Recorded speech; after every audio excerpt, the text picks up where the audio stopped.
the RFK stuff, because I mean, obviously, like, I mean, look, this is someone who I used to work with for a regular a period of time. I mean, full disclosure, we we weren't hanging out, but I considered him, personally friendly and, sort of a friend. Like we would, if we'd see, we would say hi. And occasionally we've texted each other.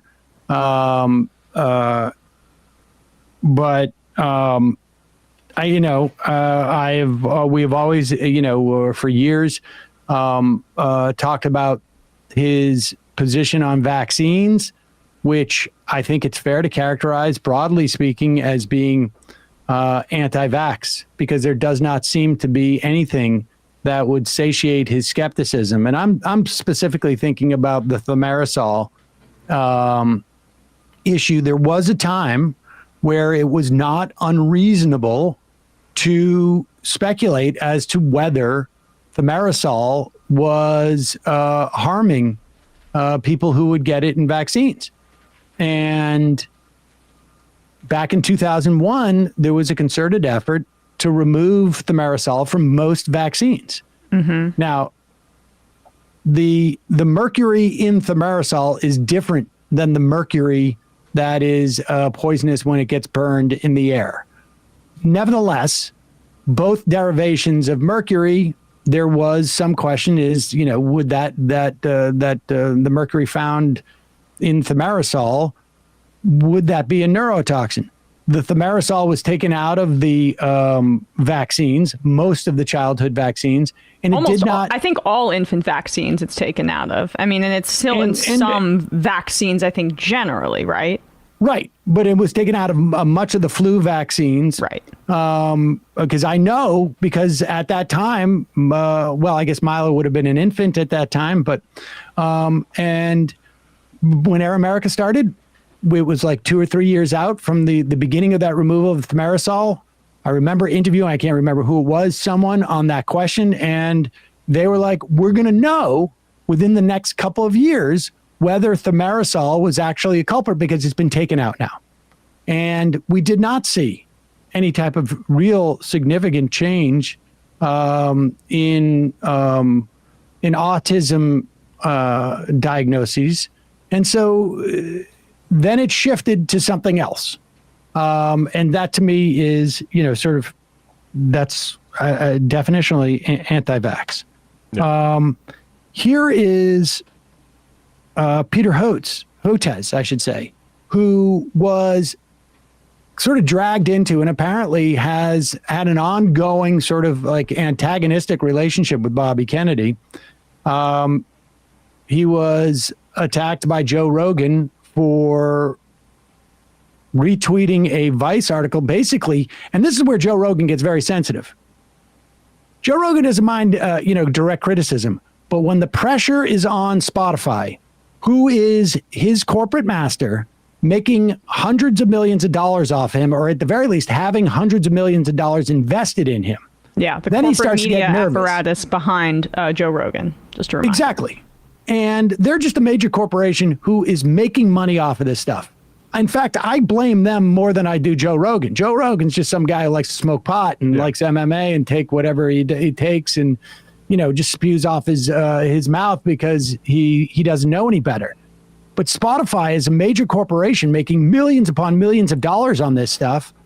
And we don't know how many people have died because of the misinformation they've gotten from Joe Rogan.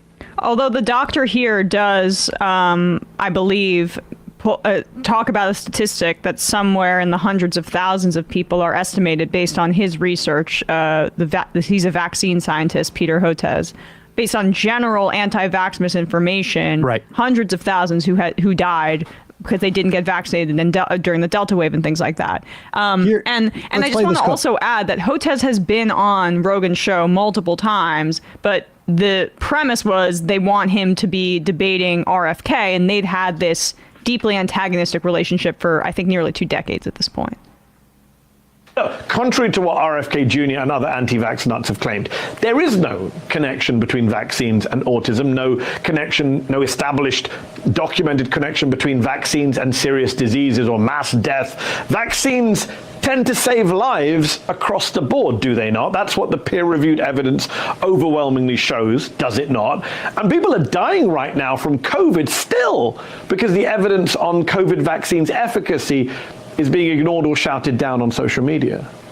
Well, there's three or four moving parts to this. So I'm a vaccine scientist. I make low-cost, patent-free vaccines for low and middle-income countries. We made 100 million doses we made 2 vaccine prototypes that led to 100 million doses being administered in India and Indonesia. No patents, minimal strings attached. So we actually found a way to bypass the pharma companies, and yet RFK Jr. incessantly calls me a pharma shill when, if anything, our vaccines maybe kept Pfizer and Moderna out of markets in India and in Indonesia. So I don't understand that piece. And then the reason I got involved with RFK Jr. in the first place is I have an adult daughter, Rachel, who has autism and intellectual disabilities, and wrote the book Vaccines Did Not Cause Rachel's Autism, that refuted all of his false claims. And that's been, he's been kind of after me ever since then.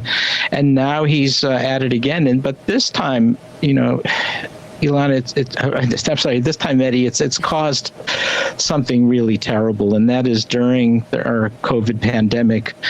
I have a new book coming out that basically says 200,000 Americans needlessly perished because they believed the anti-vaccine disinformation and refused to take a COVID vaccine during our Delta wave and BA1 Omicron wave in 2021-22 after vaccines were widely available.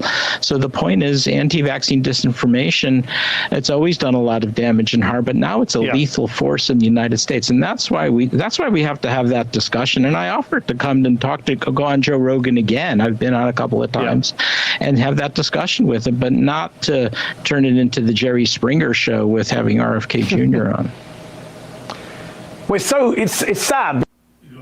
I mean, all of that makes total sense to me. If I was in his position, I wouldn't do it either. And the idea that hundreds of thousands of people that is where the conversation needs to be. Like, it's insane to me that we are talking about thimerosal after a pandemic that killed over 1 million people, and these jokers were lying to people or at least exploiting their anxiety for monetary gain. Like, this entire conversation is so revolting to me. It is. And let's be clear, if we get another pandemic, it's going to be worse. Yep.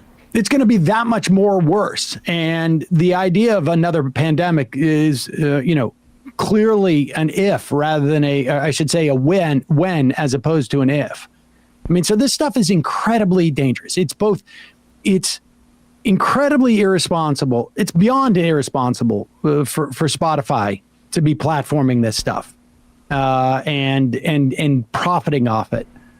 It's incredibly irresponsible and for both Rogan and RFK to do this. I mean, it's just and frankly, it's disqualifying. Of course, as in any possible way whatsoever. And this is not a one-off position for RFK. No. If anybody knows about RFK in public life right now, they know of him as either the son of Bobby Kennedy or as an anti-vaxxer. Those are the two things most associated with him.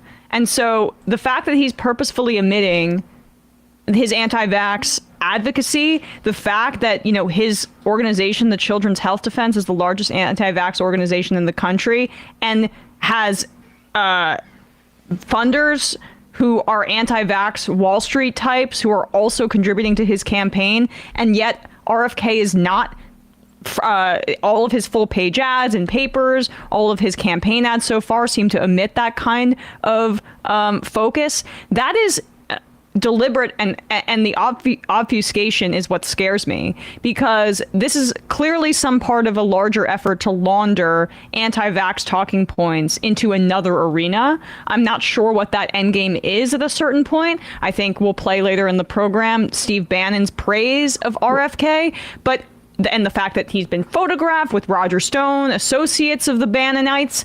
I am immensely concerned about the powers that be behind this campaign, and the fact that anti-science denial is getting at least an amplification because of the Kennedy name being associated with it. Well, I mean, look, we know it's a long-term goal of Republicans to attack science. I mean, that is just the case. It's helpful in the context of if you're selling cigarettes. It's helpful in the context if you're trying to sell fossil fuels. It's helpful, frankly. Gertrude Himmelfarb, was an advocate for attacking science because you're attacking any type of form of objective reality. Yeah. And that's the thing that I find sort of baffling about RFK's run. I mean, there were, I think, 2 states in which Barack Obama, there were people who got like 40% in the primaries. I can't even remember what those states were, but back in 2012. I don't think anybody believes that Bobby Kennedy is a serious threat for the nomination in the Democratic Party. And, were it the case that something to happen to Joe Biden 6 months into the primary and, Bobby Kennedy has a handful of delegate votes, somebody else would jump into the primary and Bobby Kennedy would not be the nominee. I just think that there is a cap on his ability to run.